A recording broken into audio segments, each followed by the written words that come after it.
Aloha, Cowabunga blessings. Brad here in Hawaii, and I just want to take a moment to be present with you wherever you're at in the world, knowing that we're together and that we're sharing this experience. I want to reflect today on all the unnecessary suffering and pain and struggle that is taking place throughout our humanity, our brothers and sisters, and what I've learned to overcome, resolve, and transmute my struggling and my pain and my suffering into a positive thing that has actually been the building blocks and foundation for my spiritual growth and unfoldment of what I'm sharing right now and all that I share through Cowabunga life. And I'm hoping that through this message to you and what I've learned and gained through my own pain, that you find that strength to cultivate within yourself to share your greatest gifts with the world.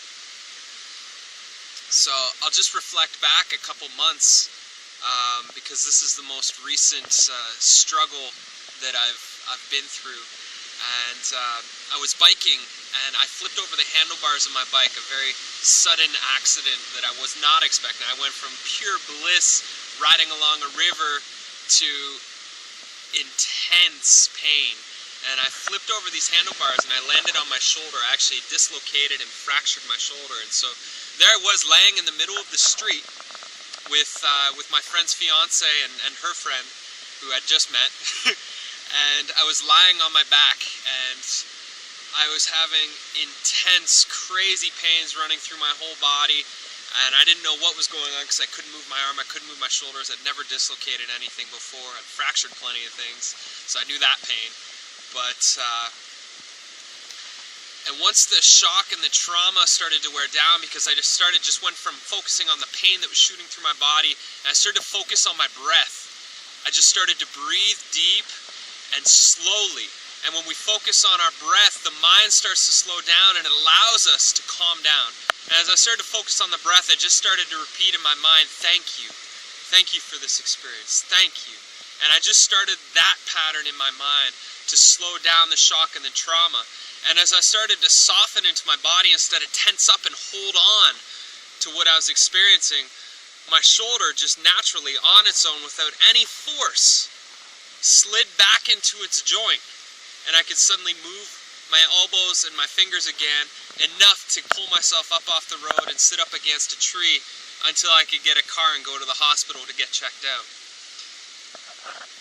And so,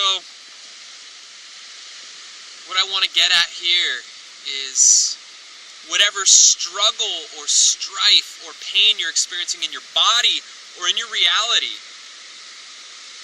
there's key tools that are very simple and ancient at the same time that will pull you out of the hemisphere of your mind and bring you into the consciousness that all is well. And it's through your breath and saying thank you. And this works.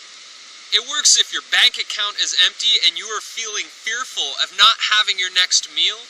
This works if you have disease or pain festering through your body. This works if you're feeling like a relationship is coming to an end. This works with instances such as Connecticut this week.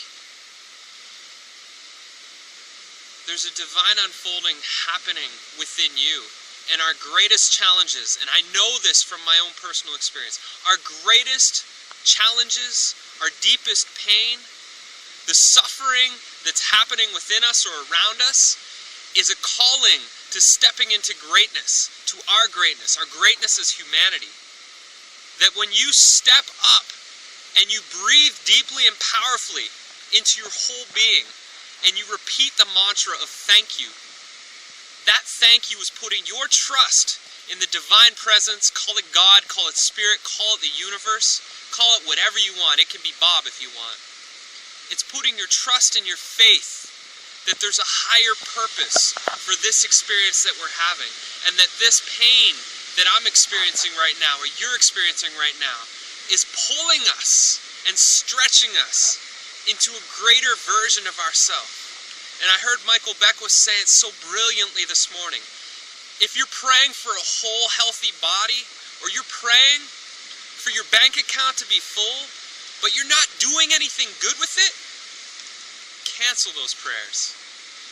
Because what we really need is people praying for their health or their full bank account who are doing something good and valuable with it, that's serving our community as a whole, that are investing their energy in something that is transforming the world. That when you're making your actions, you're asking yourself, how is this affecting the future generations to come? And how is this teaching our children that are here right now?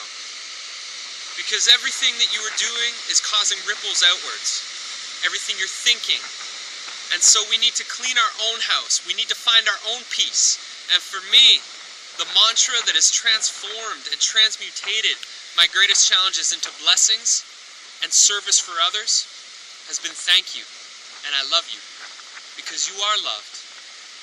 And what you're experiencing, what the world is experiencing right now, is a calling to step into something more powerful, more beautiful, more harmonious with the earth, with each other, and with ourselves. And we need to come into that alignment right now. This is the time. This is our greatest calling. This is what we've all been waiting for. This is why we have suffered for so many generations. We can put the kink in the hose of our ancestry and stop the suffering here by coming together, by giving thanks for our struggle, which has brought us to this opportunity and point in time right now. We're on our turning point. We're heading in the other direction. It's an upward spiral from here. So breathe and give thanks. Surrender to your journey of healing. Your greatest suffering is going to be a gift for the world, because when you come out the other side, you will be able to see so many other people who are experiencing that same pain that you went through, and because you've come out the other side, you can be a guiding light for them to be pulled through as well. We can't do it for each other, we can only do it for ourselves, but we can reflect that hope and possibility for all the rest of the world to experience and to receive and discover for themselves. So I honor you on your journey. I honor your pain. It's nothing to be ignored, it's something to be embraced. And I say thank you for stepping into your greatness, for sharing that with the world, because the world needs you. The world needs more forgiveness, more compassion, more creativity, more joyful laughter. The world needs you. And I thank you. Cowabunga Namaste.